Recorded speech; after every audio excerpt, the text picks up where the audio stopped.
সত্যি কথা বলতেছিস? সত্যি? আচ্ছা আচ্ছা, ঠিক আছে ঠিক আছে ঠিক আছে, thank you thank you thank you. পরে আমি তোকে পরে পরে হ্যাঁ, পরে ফোন দিচ্ছি, ফোনটা রাখ। আজকে আমি এত খুশি, মানে তোমাকে বলতে পারবো না কি লেভেলের খুশি আমি।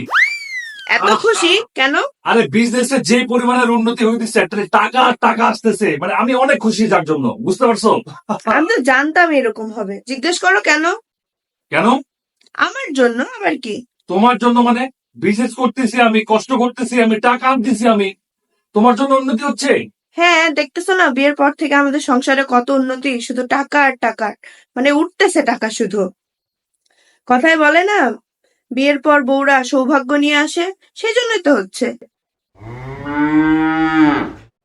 আরে তুমি তো একদম রাইট কথা বলছো, তুমি তো অন পয়েন্ট কথা বলছো। মানে জিনিস, আমি এটাই ভাবতেছি, জিনিসপত্রের দাম এত বাড়ছে, মানে কি যে একটা অবস্থা। একটা সৌভাগ্য দেওয়া হবে না, অন্তত দুই তিনটা দরকার। আমি আমার এখনই ফোন দিই, আপাতত একটানার ব্যবস্থা করি, নতুন একটা বিয়ে করবো না। আরে না না না না না না না, সেটা না সেটা না, তুমি ফোন আর দিও না, রাখো। রাখো রাখো। আমা, আমার শুনতে পাইতেছো?